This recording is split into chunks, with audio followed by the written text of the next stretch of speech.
विषयाला स्पर्श करणारा पहिल्या क्रमांकाचा श्लोक म्हणजे मना सज्जना भक्तिपंते तुझावे तरी श्री हरी भाविते हो स्वभावे.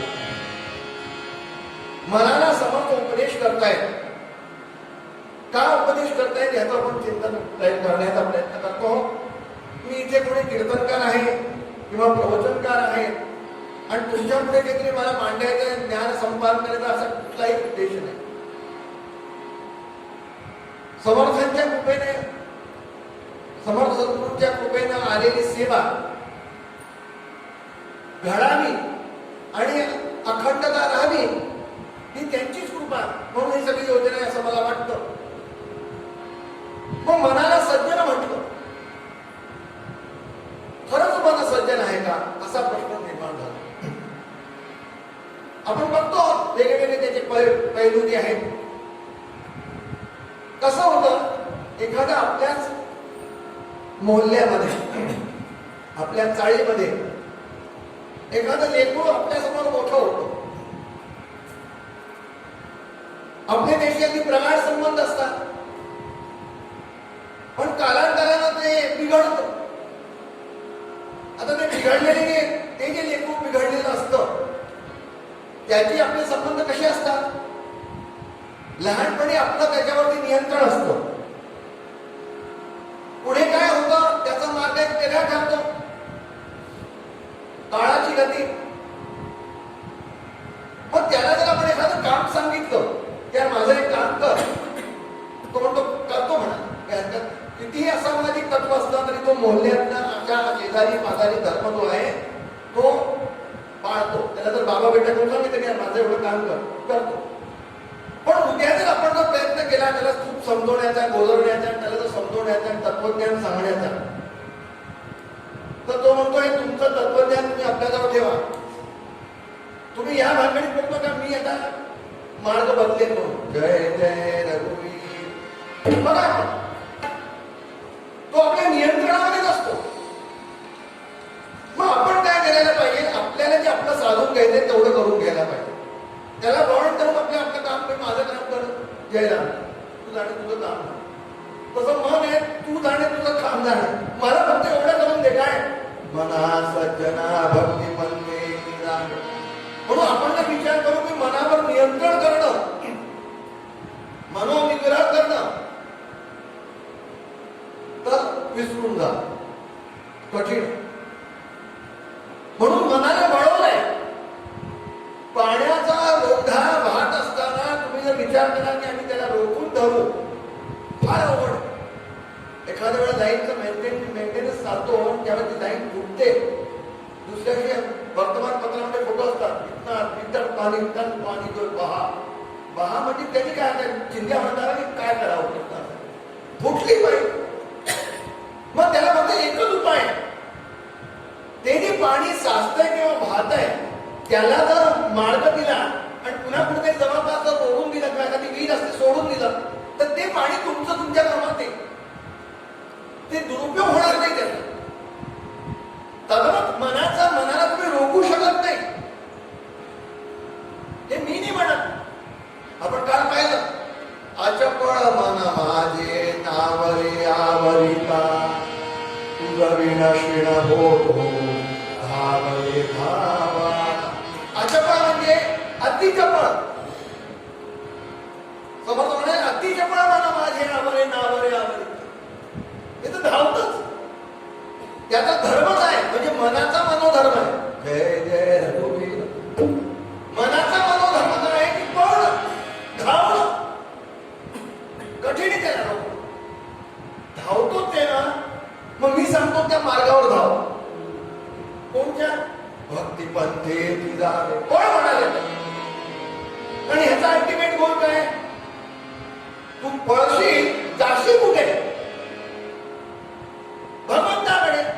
म्हणून तुकाराम महाराज सुद्धा काय म्हणाले, मना तेथे धाव घेई, मना तेथे धाव घेई, मना तेथे धाव घेई, राहे तो वाटे पाई, राहे तो वाटे पाई,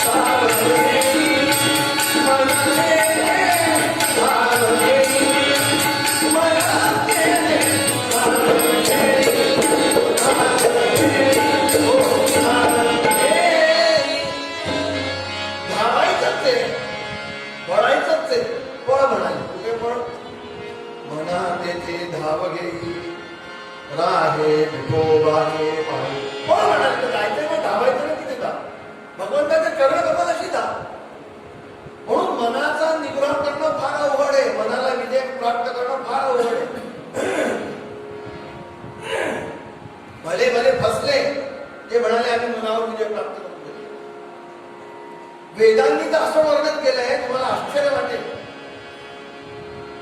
खाण्यावर नियंत्रण मिळणार तुम्हाला खूप मिळते की ज्यांनी खाण्यावरती नियंत्रण मिळवलं, विजय मिळवला.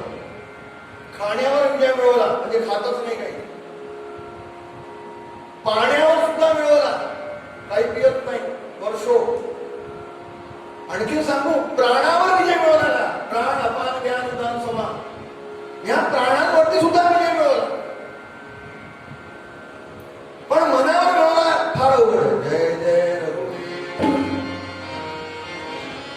तुम्ही म्हणालेलं प्रमाण सत्ययुगामध्ये, कृतयुगामध्ये अशा कितीतरी घटना आहेत, कितीतरी लोक झाले तपस्वी ज्यांनी या सगळ्या गोष्टींवरती विजय मिळवला. आणि ह्या गोष्टींवर विजय मिळवण्याचा परिणाम, अहो विश्वामित्रांनी त्रिशंकूसाठी प्रतिसृष्टी निर्माण केली. काय अधिकार असेल? खाण्यावर विजय, पाण्यावर विजय, प्राणांवर विजय. आणि तपश्चर्या म्हणजे अफाट तपश्चर्या. त्रिशंकूसाठी प्रतिसृष्टी निर्माण केली. पण ते मनावर विजय मिळवू शकले का असा प्रश्न आहे.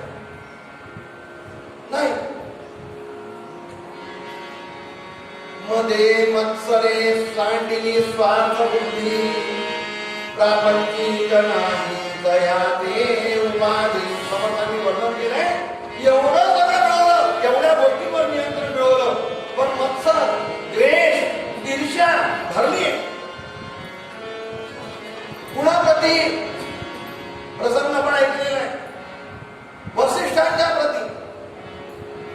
आणि आता वसिष्ठ माझ्यापेक्षा श्रेष्ठ आहे, मी काही यांच्याशी विजय करू शकत नाही. जेवढे काही हातखंडे वापरायचे होते सगळे वापरले गेले. जेवढे काही प्रकरण माहिती होते, मारामारी, हाणामारी, युद्ध विद्ध सगळं झालं, तरी सुद्धा विजय म्हणजे वसिष्ठांना कुठेही ते विचलित झालेले नाही. आणि ते मात्र पाहवलं गेलं नाही विश्वामित्रांकडे. असं वर्णन आहे की शेवटी त्यांनी निर्णय घेतला काय, की आता फक्त एकच उपाय, याला संपवावं, वसिष्ठांची हत्या करावी. म्हणून रात्री लपून बसले पुराण घेऊन. प्रसंग आपण ऐकलेला. आणि वसिष्ठ आणि अरुंधतीचा 12 वाजता रात्री संवाद झाला. काय तपस्या आहे म्हणाले. अरुंधती म्हणाली काय श्रीकांत आहे म्हणाले, चंद्रावर काय सुंदर चांदणं पडलंय. आणि वसिष्ठांनी विश्वामित्रांच्या तपस्येशी त्याची तुलना केली की म्हणाले, अगं त्याच्या पुढे काहीच नाही, माझ्या विश्वामित्रांची तपस्या बघण्यासारखी नाही, त्याच्याशी त्यांना कुठे काही लागत नाही म्हणाले. आणि हे शब्द ऐकल्यानंतर ते पुराण गळून पडलं. हो, साष्टांग नमस्कार केला. उठा ब्रह्मऋषी म्हणून पदवी मिळाली. कशाचं लक्षण आहे? म्हणून समर्थांनी मनाच्या श्लोकामध्ये नुसतं मन मन म्हणजे हे सगळे प्रकरण मनाशी निगडीत आहे. म्हणून दुसरा श्लोक लगेच, नको रे मना क्रोध हा खेदकारी, नको रे मना कामना ना विकारी. मनाची जी धर्म, मनोधर्मच आहे, या सगळ्या गोष्टी आपोआप आपोआप घर करतात. मग असं जे मन आहे ते मन भगवंताला अर्पण कर. म्हणजे भक्तीच्या माध्यमानं अर्पण कर, म्हणजे परमेश्वर जो आहे तो तुला प्रश्न होईल, असं समर्थांना सांगायचं. आपण बघतो जी भक्ती आपण जिथं चिंतन करतो आहोत ती कशी आहे, परम प्रेम रूप असं वर्णन केलं. का असं वर्णन केलं? खरं म्हणजे मी मनाशी बोललोय, काल बोललो की परवा बोललोय, प्रेम हा शब्द आहे. लक्षात घ्या पुन्हा, संतांच्या सर्व वाङ्मयामध्ये प्रेम प्रेम प्रेम प्रेम हा शब्द वापरला. खऱ्या अर्थानं भगवंताला प्रेम अपेक्षित आहे. लक्षात तसं मी सांगत नाही. स्वामी अखंडानंद महाराज, पूज्यपाद अखंडानंद विभूती, फार मोठी विभूती आपल्या देशात झाली. ते काय म्हणाले, जसं गुरु हा शब्द आहे, गुरु हा शब्द आहे, लक्षात घ्या, सद्गुरु हे प्रकरण नाहीये. गुरु हा शब्द परिपूर्ण आहे. याला प्रमाण आपण म्हणतो, गुरु ब्रह्मा, गुरु विष्णू, गुरुदेव महेश्वर. आपण असं म्हणतो का, सद्गुरु ब्रह्मा, सद्गुरु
आध्यात्मिक.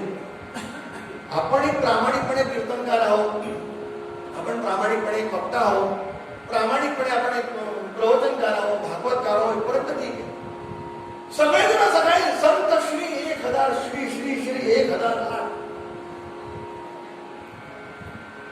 जो तो महामंडलेश्वर. आणि याचं कारण आहे म्हणजे एखादा अभ्यास परिपूर्ण करण्यासाठी युनिव्हर्सिटीमध्ये तुम्हाला ते पद्धतशीरने सगळं करावं लागतंय. तिथे काहीच नाही. उद्या जर मी आपल्याला लावून घेतलं तर कोणी तुमच्यापैकी कोणी म्हणू शकत नाही की मी असं का लावलं. जय जय. आणि महामंडलेश्वर म्हणजे 10 महामंडलेश्वरांना बोलायचं, चहा पाणी करायचं, नारळ श्रीफळ आणि हे द्यायचं दर्शना की ते म्हणतात तेरी भी चूप और मेरी भी चूप, जय जय, क्षमा करा. तुम्ही महामंडलेश्वर आमचं कशाला वाईटपणा घ्याल. मग ही जर अवस्था आहे तर प्रत्येक गुरु झाला आणि तो गुरु शब्द गुळगुळीत झाला, धार रहित झाला. वाराणसीला तसं म्हणतात का गुरु त्याला चप्पला उठाव के लाव द्यावा.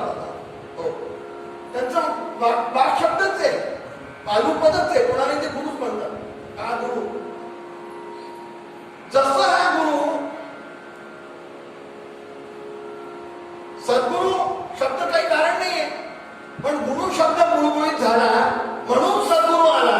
सद्वत प्रेम, प्रेमाची कल्पनाच नाही. प्रेम कशाला म्हणायचं. प्रत्येकानं प्रेम प्रेम प्रेम आणि प्रेमाची अवस्था काय आपण बघतो तर त्याची उलट विद्रूप अवस्था रोज वर्तमानपत्रात पाहतो. जय जय रघुवीर. प्रेम कशाला म्हणायचं माहितीये का.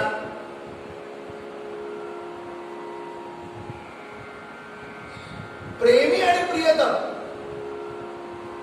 जो प्रेमी असतो ना तो प्रियतमाकडे प्रेम करत असताना त्याचं हे लक्ष असतं की माझ्या प्रियतमाला दुःख होता कामा नये. हे खरं प्रेम आहे. आणि व्यवहारात सुद्धा प्रेमाची व्याख्या हीच लक्षात घेतो. जो प्रेम करतो तो विचार करतो की समोरच्याला दुःखी होता कामा नये तर माझं प्रेम आहे. ज्याला म्हणतो आपण स्वार्थ रहित प्रेम म्हणजे स्वार्थ रहित हे लक्षात घ्या. हे सगळं गुळगुळीत झालं, धार रहित झाल्यामुळे सगळा गोंधळ निर्माण झाला. त्याला तर दुःख होत नाहीये ना, त्याला तर त्रास होत नाहीये ना. म्हणून नारदांचे आपल्यावर केवढे केवढे केवढे उपकार आहे. हो, भक्तीची व्याख्या करणे किती परमप्रेम रूपा. परमप्रेम भक्ती जर एका शब्दात सांगायची असती, जसं साखरेबद्दल कोणी विचारलं साखर कशी आहे, एका शब्दात सांगा, काय सांगा. गोड आहे, संपला विषय. चंद्र कसा आहे, शीतल आहे, संपला विषय. सूर्य कसा आहे, तेजस्वी आहे, संपला विषय. तद्वत भक्ती कशाला म्हणायची. भक्ती म्हणजे काय, परमप्रेम रूपा. एवढ्या एवढ्या सूत्रांमध्ये नारदांनी एवढी व्याख्या करून ठेवली आहे. म्हणून या सूत्रांचा सहज विषय निघाला म्हणून लक्षात आलं. हे सूत्र छोटे समजू नका. अल्पाक्षरम असंदिग्धम सारवत विश्वतोमुखम असतो भमनवज्ञांच सूत्रो सूत्रम विदो विदो. असं वर्णन केले. अल्पाक्षरम असंदिग्धम. सूत्र कशाला म्हणायचं. अल्पाक्षर आहे. अल्पाक्षर म्हणजे अगदी कमी मोजक्या शब्दात मांडले. अल्पाक्षरम असंदिग्धम. असंदिग्ध आहे, संदिग्ध नाही कुठेही.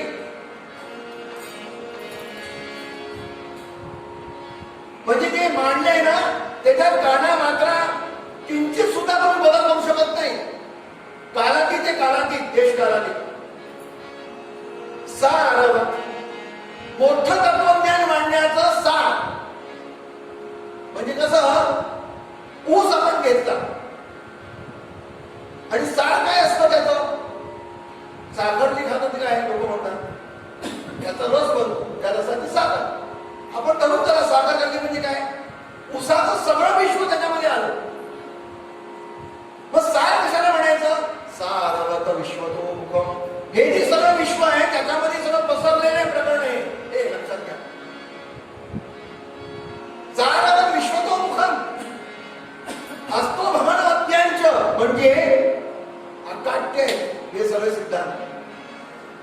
त्रिकाला बाधित आहे, युनिव्हर्सल आहे आणि अकाट्य आहे. तुम्ही कापू शकत नाही, कधीच कापू शकत. असं विद्वानांचं मत आहे. तुम्हाला आश्चर्य वाटेल. आणि एवढेशे सूत्र आहे. एक 70वावं सूत्र आहे. त्याच्यामध्ये नुसतं नारद काय लिहिता सांगू का? नारद महर्षींचं सूत्र आहे 70वावं. तन्मय, नुसतं एक शब्द आहे तन्मय. या सूत्रांची जर व्याख्या करायची 84 सूत्र नारदांनी भक्तीसाठी लिहिलेली आपण पाहतो. अथा तो भक्ती व्याख्या. पहिलं सूत्र सात्वस्मिन् परमं प्रेमरूपा. दुसरं सूत्र, तिसरं सूत्र अमृत स्वरूपा. 4 सूत्र. तन्मय हा असं 70वावं सूत्र नुसतं. येता गोपिकानां सूत्र आहे. ही सगळी सूत्र आहे. तुम्हाला आश्चर्य वाटेल 84 सूत्र आहे. पण तुम्ही जर 84 वर्षामध्ये विचार करा की यांच्यावरती विश्लेषण करायचं तर कमी पडते. अफाट साहित्य निवडलं, अफाट. मग हे जे परम प्रेम आहे, हे प्रेमी आणि प्रेम तो ज्याची अपेक्षा असते तो सुखी राहतो, समोरचा सुखी राहतो. खरं प्रेम. मला एक गोष्ट आठवते. मला असं वाटतं मी लहानपणी कधीतरी ऐकलेली आहे, आपण पण ऐकलेली असणार. आणि कीर्तन करण्याचा उद्देशच आहे की या सगळ्या गोष्टींचा उदाहरण जय जय रघुवीर. आणि माता भगिनी त्या आहेत त्या सांगतील, बरोबर सांगतो की नाही सांगतो नंतर सांग. मला एक गोष्ट आठवते. एक लेकरू होतं, लेकरू. आणि त्यांच्यावरती काय झालं, 2 बायकांनी हक्क दाखवला.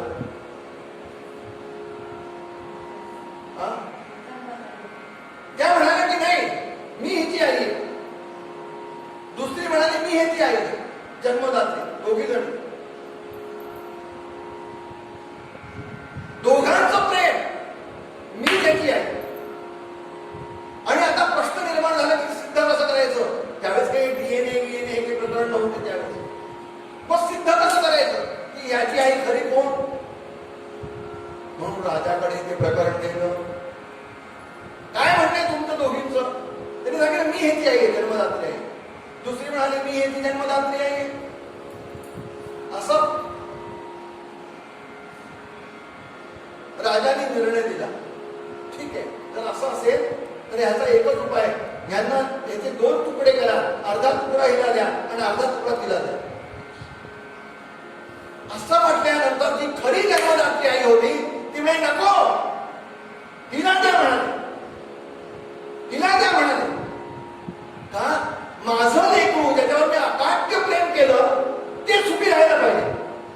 आणि असं ज्यावेळेस ती बाई म्हणाली की हिला दुसरीला द्या, लेकरं हे करू नका, हिला द्या म्हणाले. राजाने धड तिथे हात धरला की तू जन्मदात्री आहे. प्रेम हे तो सुखी राहायला पाहिजे. त्याच्या सुखामध्ये यत्किंची सुद्धा कमतरता होता कामा नये. आणि म्हणून तुम्हाला आश्चर्य वाटेल, यथा ब्रजगोपिकांना असं उदाहरण दिलंय. लोक आक्षेप घेतात गोपींच्या प्रेमावरती. लोकांना त्याची कल्पनाच नाहीये. आजचं गुळगुळीत धार नाही झालेल्या प्रेमाशी त्याची तुलना करतात गोपींचं. तुम्हाला आश्चर्य वाटेल काय प्रेम आहे त्यांचं. सतत वृद्धिंगत होणारं प्रेम, सतत वाढतंय, सतत ताज आहे. ज्यावेळेस गोपाळकृष्णांनी व्रजाचा त्याग केला, गोपाळकृष्णांनी ज्यावेळेस व्रजाचा त्याग केला त्यावेळेस गोपाळकृष्ण 10 वर्ष 8 महिन्याचे होते. लक्षात घ्या.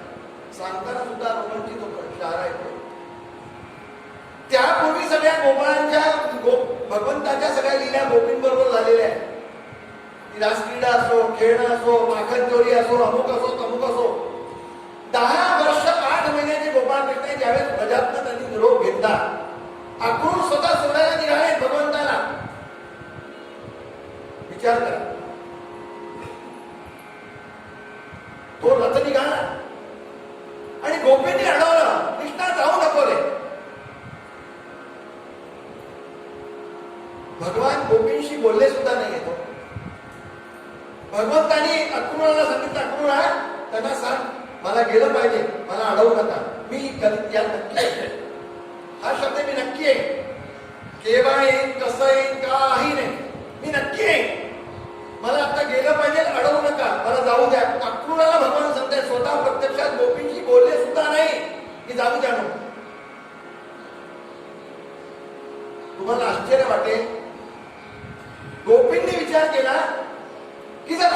घेणार असते. गोपींचा भाव बघा, माझा प्रेमी आहे ना, प्रियतम जर सुखी आहे ना तर त्यात आमचं सुख आहे म्हणाले. आमचं सुख त्याच्यामध्ये तो त्याच्यात सुखी, तो आमचं सुख. गोपींनी विचार केला, जर अक्रूराने जर जबरदस्ती भगवंताला नेलं असतं तर आम्ही जाऊ दिलं नसतं. आमचं कर्तव्य होतं, आम्ही अडवलं असतं, पण आम्ही जाऊ दिलं नसतं. पण इथे माझा प्रियतम, आमचा जो आहे सर्वस्व, तो स्वतः म्हणतो की मला गेलं पाहिजे. म्हटल्यानंतर आमचं कर्तव्य आहे, तो जिथे जाईल तिथे त्याला सुखी राहावं म्हणून जाऊन दिलं. 10 वर्ष 8 महिन्याचे गोपाळकृष्ण 70 वर्षानंतर कुरुक्षेत्राच्या ठिकाणी जे आहे, बरोबर 70 वर्षानंतर कुरुक्षेत्राच्या ठिकाणी मेळा लागला आणि त्या मेळ्याच्या ठिकाणी यशोदा, नंद, सगळे वसुदेव, ही सगळी मंडळी, भगवान गोपाळ कृष्ण आणि ह्या गोपी यांची भेट झाली. विचार करा, उद्धवाला भगवंतांनी पाठवलं. उद्धवा, व्रजाचा तिची अवस्था फार विचलित आहे म्हणाले, तुला कल्पना नाहीये, वेळ लागेल.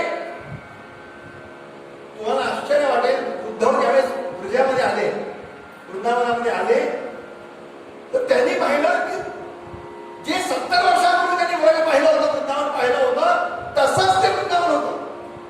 रोज झाडलोट करावी, काय वर्णन आहे, रोज झाडलोट करावी, रोज दही दूध घुसवून ठेवावं, लोणी, तूप, दूध, दही दही सगळं तयार ठेवावं, झाडून.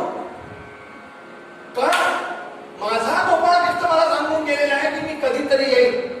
फक्त तो हे सांगून नाही गेला की मी अमुक दिवशी येईन, अमुक वारी येईन, इतक्याच पुढे येईन. मग कदाचित जर तो आज आला तर त्याला थांबता कामा नये, त्याला खोळंबता कामा नये, किंवा त्याला नाहीच मिळालं तर मग त्याला सगळं घाण असतं आणि त्याला नाहीच मिळालं, दूध नाही मिळालं, दही नाही मिळालं, लोणी नाही मिळालं, मग काय उपयोग आमचा? 70 वर्ष अव्याहतपणे वाढ होत आहे, नित्य नूतन नवीन प्रमाणे वृद्धिंगत होत आहे प्रत्येक. यावेळेस उद्धवांच्या लक्षात आलं की हे काय प्रकरण आहे. गोपी हे प्रकरण इतकं सोपं नाहीये. सतत भगवंताच्या अनुसंधानाने सगळं चाललंय, पण अनुसंधान कोणाचं आहे? भगवंताचं आहे. आणि तुम्हाला सांगतो, आपण काय विषय घेताय, ते जे स्वरूपाच्या ठिकाणी अनुसंधान, ते प्रकरण हेच आहे, हेच अनुसंधान. काहीही करा पण अनुसंधान असू द्या, सगळं चालू द्या, व्यवहार त्याला चाललंच पाहिजे, व्यवहारातली सगळी कामं व्हायलाच पाहिजे. पण अनुसंधान काय करा की हे जे मी कार्य करतोय हे भगवंताचं कार्य आहे. जय जय रघुवीर, म्हणजे पुढे बाद होणार नाही, सगळं चालू द्या. मी जे कार्य करतो ते भगवंताचं कार्य आहे, माझ्या इष्टाचं कार्य आहे, हे अनुसंधान असलं पाहिजे. सगळं व्यवहार झालं. म्हणून त्या अनुसंधानासाठी सुंदर जे ते उदाहरण दिलेले काय, पुढारी पक्षिणी गेली अंतराळी, पुढारी पक्षिणी गेली अंतराळी, चित्त पिला घेऊया, चित्त पिला घेऊया, तैसे माझे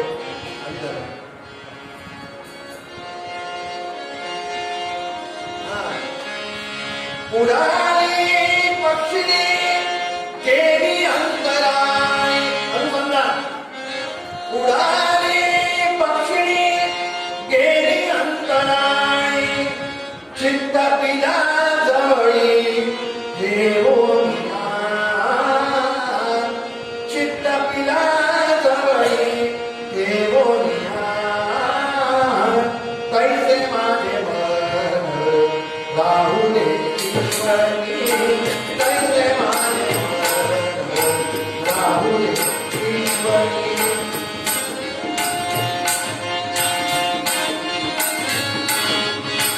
पुढारी पक्षिणी गेली अंतराळी, पुढारी पक्षिणी गेली अंतराळी, चित्त पिला जवळी घेऊया, चित्त पिला जवळी घेऊया,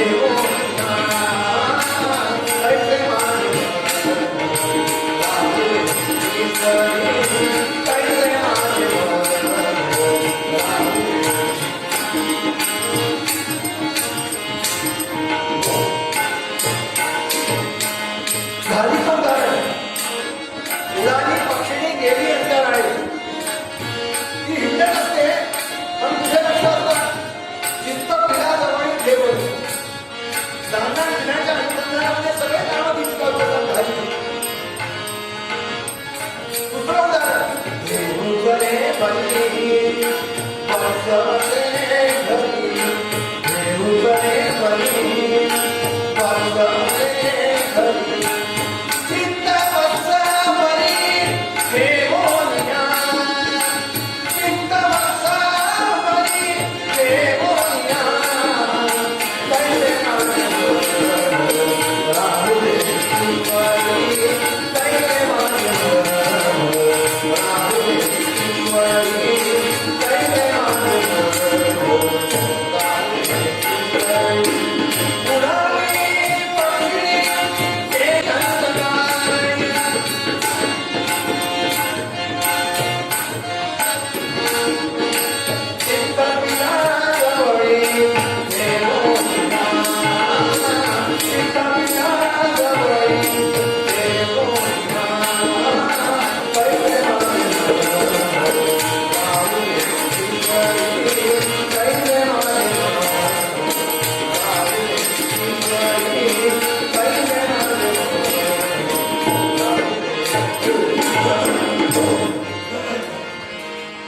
असं अनुसंधान आहे.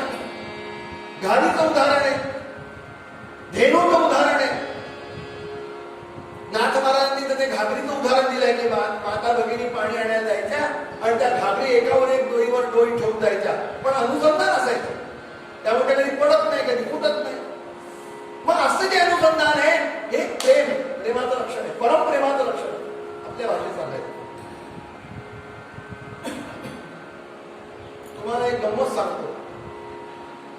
गंमत अशी आहे, हे अनुसंधान करणाऱ्यांना